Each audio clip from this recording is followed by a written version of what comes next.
Buenas, me presento, soy Karen Fernández y voy a hablar sobre la biografía de Emily Dickinson y Julia Cortázar. Emily Dickinson nació en 1830 y falleció en 1886.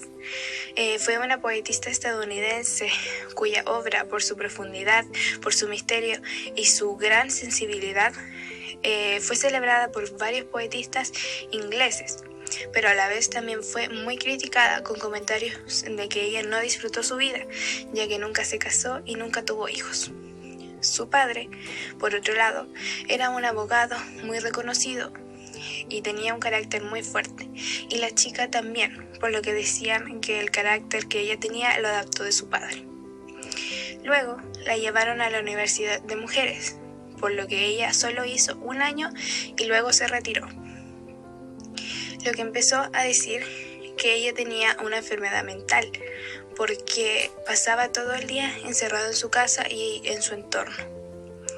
Nunca salía solo a ver a sus vecinos, pero esto llevó a que después de un tiempo, después de muchas críticas hacia ella por no disfrutar su vida, solo se quedaba en casa y tenía contacto con solo una mujer que era su cuñada. Por lo que se decía también que ellas dos tenían un romance. Como se puede leer en los poemas que ella escribía, se hablaba sobre el amor, el misterio, sobre la naturaleza y cómo se conectaba ella con esta. Por lo que también se nombraba a una mujer Susan, que era su cuñada, por lo que daba las sospechas de que ellas dos tenían un amorío. Ella era fue una mujer muy reconocida, a pesar de que no dio a conocer todos sus poemas, por lo que se dice que ella aproximadamente hacía 300 poemas diarios, lo que llevaba a que la gente pensara que de verdad tenía alguna enfermedad mental. Hizo aproximadamente 2000 poemas, de los cuales no publicó todos, porque ella a sí misma se decía como una mujer privada, pero a pesar de eso fue una poeta muy reconocida y una mujer muy exitosa.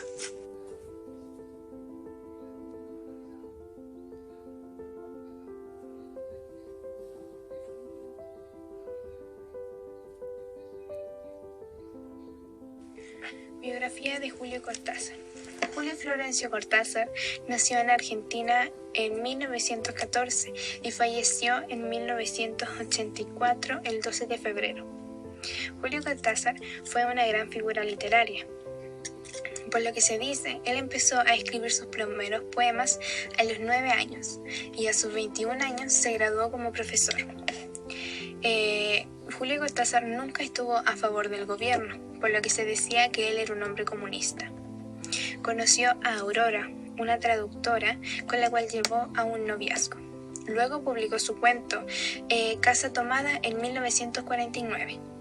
Lanzó su primer poema Los Reyes y en 1951 se instaló en París publicando el libro Vestuario. Trabajó como traductor y en 1953 se casó con Aurora. A eso llevando varios lanzamientos de libros y cuentos. En 1963 su primera novela Royuela, el cual tuvo muchísimo éxito. A fines de los años 60 su relación con Aurora empezó a dar fin, lo cual llevó a un divorcio. La derecha no estaba a favor de Cortázar y la izquierda no daba a favor de su lucha. En 1976, en la dictadura de Argentina, Julio Cortázar lanzó un libro llamado Alguien que anda por ahí, el cual fue prohibido en el país. Luego conoció a Carol, una escritora activista, con la cual se casó a sus 65 años y se mudaron a Nicaragua. En 1980 a Julio Cortázar le diagnosticaron leucemia y en 1982 su esposa Carol falleció, lo cual llevó a que Julio cayera en una gran depresión. Luego lanzó varios poemas y en 1884 él falleció, pidiendo que lo enterraran junto a su esposa Carol en París.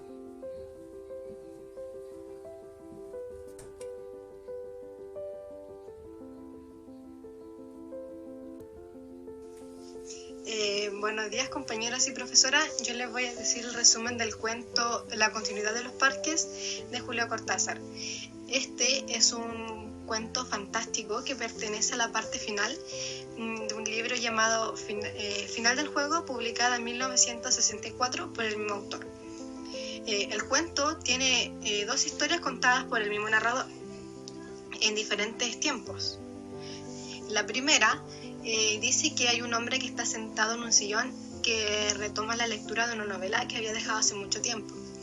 Y la segunda señala que se reencuentran dos amantes en una cabaña para poder planificar un asesinato. La historia del cuento dice que un hombre está sentado en un sillón de terciopelo verde que está ubicado en una oficina. Después de discutir con su mayordomo, este retoma la lectura de una novela, como mencioné antes, que había dejado hace mucho tiempo, pero que no había podido leer por asuntos laborales. Se sienta en un sillón que tiene vista un parque de robles y empieza a leer el último capítulo de la novela. Él recuerda perfectamente la descripción física y psicológica de los personajes y el nombre de cada uno. Además, él dice que le gusta leer mucho las novelas, ya que de esa manera se olvida de los problemas que tiene en la vida. El hombre estaba tan entrometido en la novela que de repente empieza a relatar la novela que él estaba leyendo. Ahí es donde nos damos cuenta que se juntan dos amantes en una cabaña para poder planificar un asesinato. Primero entra la mujer y después el hombre, y ellos no quieren cometer ningún error para poder llevar bien su plan. Repasan el plan al anochecer. Ellos se separan para poder avanzar con su plan y se fueron por diferentes caminos. En ese momento el hombre se da cuenta que estaba todo perfecto como le había dicho la mujer, que no estaba el mayordomo y los perros no ladraban. El hombre recordó cada palabra de que le había dicho la mujer, de dónde buscar. Primero estaba el dormitorio, la escalera y las habitaciones. En ese momento es donde nos damos cuenta de que el que querían asesinar era el esposo de la mujer. Entonces, más adelante, el hombre se da cuenta de que hay luz en una ventana y que hay un respaldo con una silla de terciopelo verde y un hombre que estaba sentado leyendo. Entonces ahí es cuando nos damos cuenta de que el hombre que estaba leyendo la novela era la misma historia de él, que a él lo querían asesinar y que su mujer lo quería matar.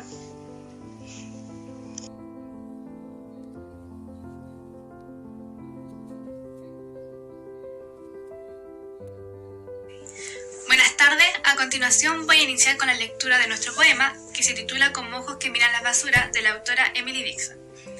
Como ojos que miran las basuras, incrédulos de todo, salvo del vacío y quieta soledad diversificada por la noche. Solo infinitos de la nada, tan lejos como podía ver, así era la cara que yo miré, así miró ella misma la mía.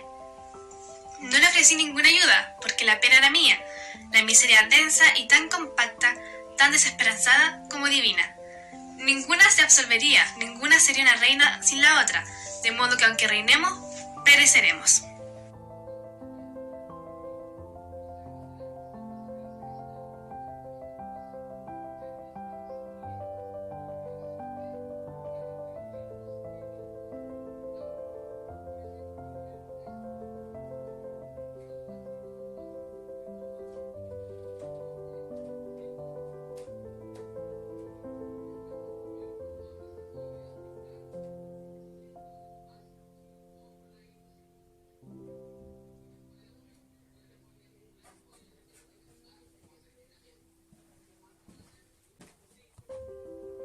Antes de continuar, cabe destacar que Emily Dixon vivió parte entera de su vida encerrada en su propio hogar, donde escribió aproximadamente más de 1800 poemas, pero aún así solo 12 llegaron a ser publicados oficialmente. Dicho acto pudo ocurrir gracias a su hermana menor, quien publicó las obras poéticas tras la muerte del artista. Además, se pudo concluir que la mayor parte de las obras hablan de un amor pleno hacia alguien, cuyo nombre no se menciona y con quien jamás podría casarse según se relata en el poema. Abro cita textual. Tan lejos como podía ver, así era la cara que yo miré, así miró ella misma la mía. Se rumoreaba que Emily tenía una gran amistad y relación íntima con su cuñada Susan. Esto llegó a ser tan fuerte e íntimo que al menos cerca de sus 300 poemas de amor iban dirigidos a esta, y de que el sentimiento era correspondida por ambas. Abro cita textual. Ninguna se absolvería, ninguna sería una reina sin la otra, de modo que, aunque reinemos, pereceremos. Cierro cita. Como se menciona en el verso anterior, aquí podría ser una referencia al amor que ambas se sentían, pero aún así era imposible de lograr tras vivir en una sociedad anticuada y de pensamiento abstracto. Además, como había mencionado anteriormente, Emily pasaba normalmente su vida entera encerrada en su casa, y aparte de que Susan era su cuñada.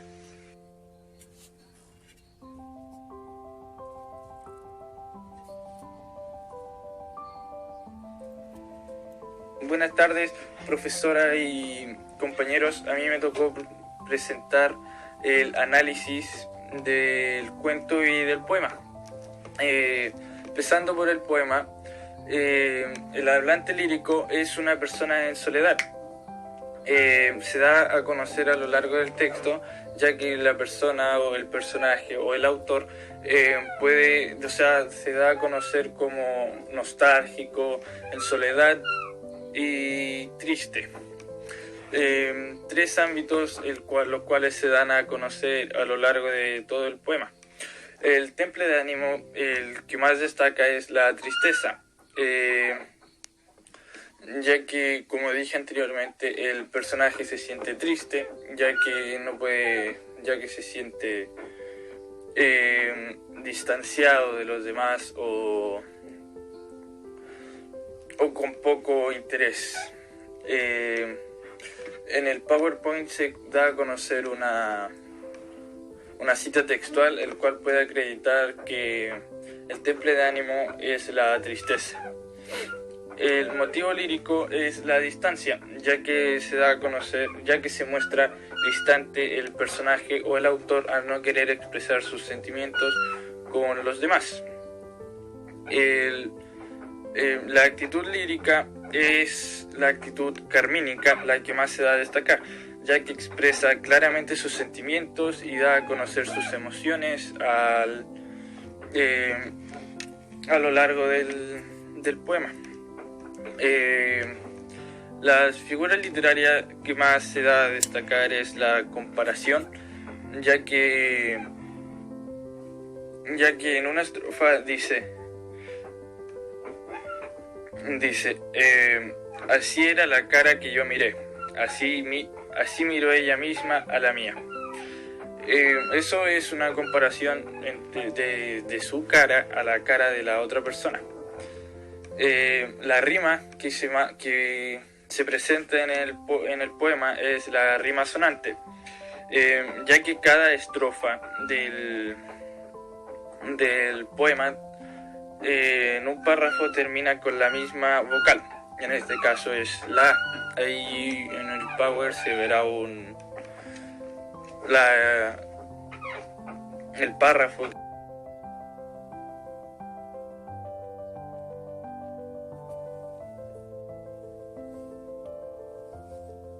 Y les digo, el análisis del cuento, continuidad de los parques, es el hablante lírico, una persona que estaba al tanto de cada situación, ya que sabía lo que pasaría, lo que podría pasar y cada detalle, lo que pensaban los personajes del cuento, hablando desde un narrador omnisciente. El temple de ánimo, el que más se da a notar es la curiosidad, ya que a lo largo del cuento se presenta cierta curiosidad por lo que da a conocer el narrador y el hablante lírico. El motivo lírico es un mundo de fantasía, ya que ya que narra acontecimientos poco reales, los cuales son muy difíciles que pasen. La actitud lírica destaca la actitud apostrófica, ya que el hablante dirige su palabra a un objeto o una persona o un ser imaginario. Las figuras literarias caracteriza la hipérbole, ya que exagera y da cualidades humanas a objetos u otras cosas los cuales no poseen vida propia. También hace comparaciones totalmente exageradas. El cuento de por sí no posee rima, ya que es un cuento, el cual es complicado que tenga una rima.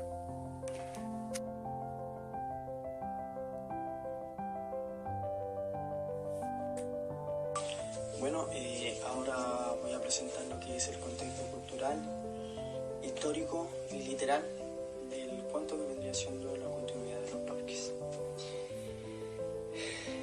Este se basa en una clase social alta, ya que representa comodidades, por así decirlo, tales como lo es el terciopelo, que para la comunidad en sí el terciopelo es bastante caro, así que podemos decir que es una clase social alta, la cual tiene los requisitos como para comprar una pieza de terciopelo.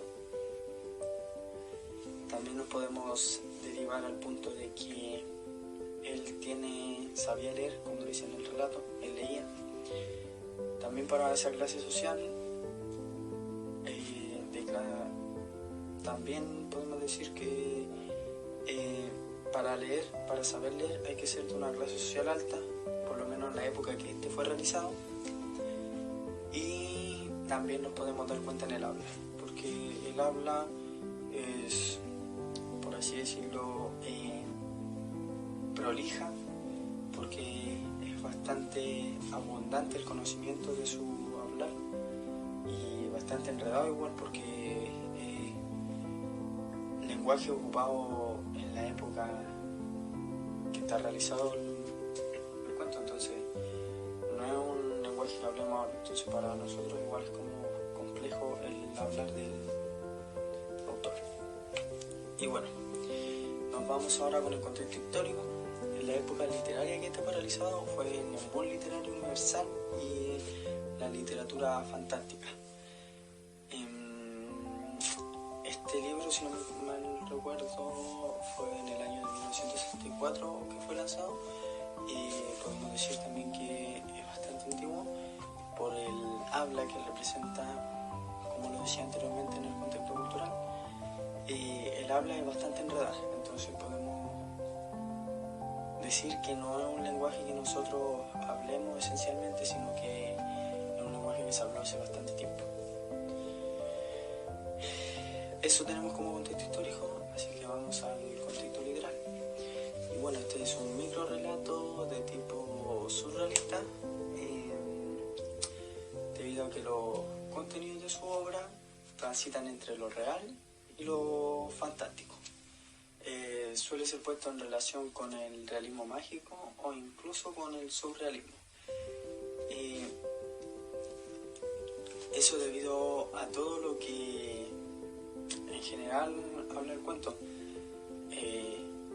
por el tipo de lectura que realiza, por los relatos que van surgiendo en este micro relato, porque es un micro cuento, porque no es bastante largo.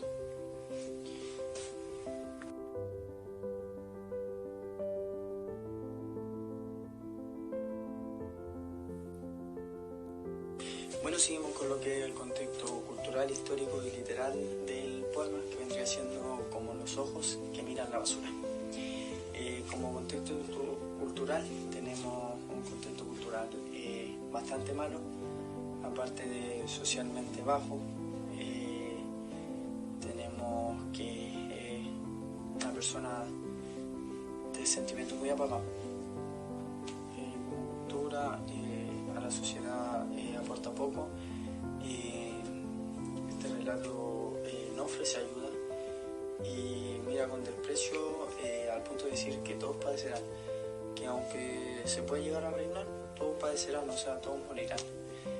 Y bueno, vamos con lo que es el contexto histórico.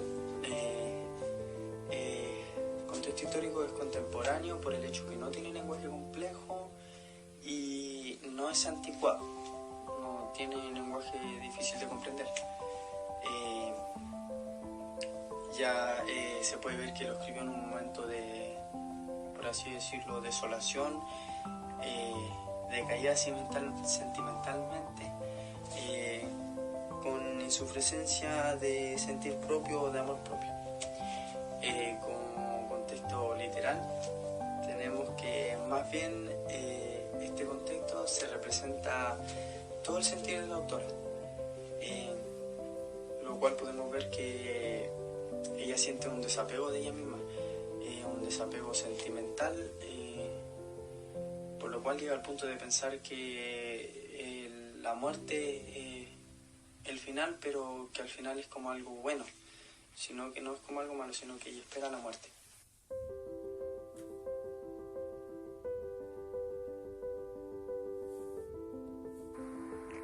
Hola, me presento. Mi nombre es Catalina Lobos. Hoy les presentaré el análisis de tiempo y espacio y personajes de nuestro cuento.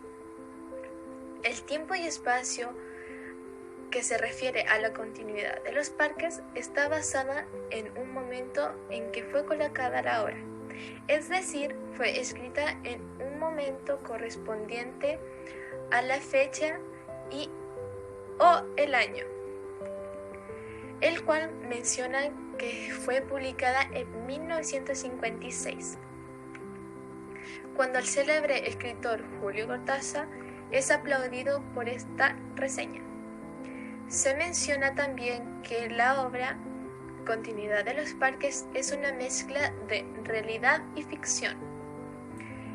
Evolucionó en la profundidad de un género de literatura fantástica.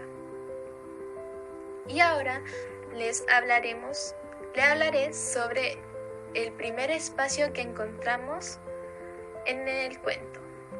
El primer espacio que encontramos fue la finca. El segundo espacio se encontró en el estudio, y este es el crucial para el desarrollo de la historia, pero no es el más importante. El tercer espacio que encontramos fue en el Parque de los Robles. La finca es tomada como el espacio general, ya que el estudio y el parque están dentro de ella. Pero el Parque de los Robles es el espacio principal de la historia. Es en donde la realidad del hombre se mezcla con la ficción de su novela. Y ahora a continuación les hablaré sobre los personajes del cuento. En el cuento, que fue escrito en pocas líneas, solo observamos pocos personajes. Este está entre el narrador, que se encuentra sentado en el sillón. Este, a su vez, presenta a cada lector que se mete dentro de la fantasía de la lectura. Esta lo invita a viajar al presente y ver el parque.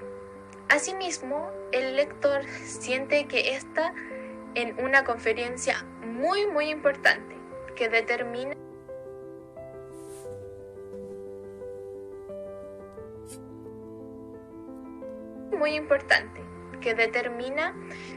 que debe producirse una continuidad de los parques. También esta obra literaria presenta a otro personaje que se refiere a un hombre que es el protagonista único de la novela y es considerado un héroe por el escritor Julio Cortázar. Este es el que se encuentra leyendo dentro del cuento. Tiene como característica ser muy apasionado, puede que se encuentre en ese momento muy enamorado y en medio de su pasión le llega una idea a la mente y lo invita a asesinar al esposo de su amante. Este pensamiento tiene mucha fuerza por una intensidad de angustia que vive por tenerla cerca.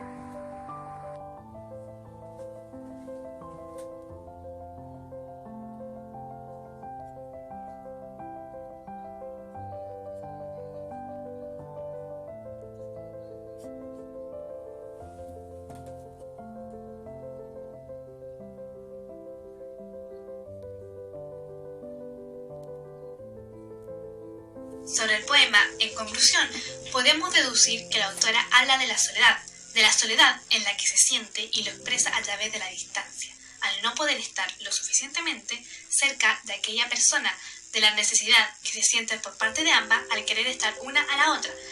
Y como se menciona en ciertos versos, abro paréntesis, ninguna sería una reina sin la otra, de modo que reinemos, pereceremos. Una vez ya mencionado esto, en la conclusión de nuestro cuento, se da a conocer a un hombre concentrado leyendo su libro, que tras tanta concentración e intriga nos logra transportar e ingresar profundamente a aquella historia y nos muestra a un hombre con su amante planeando un posible homicidio, que nos hace creer como si aquello estuviera siendo parte de la realidad, dándonos una representación de cómo un simple texto nos puede insectar y crear escenarios falsos por nuestra propia mente.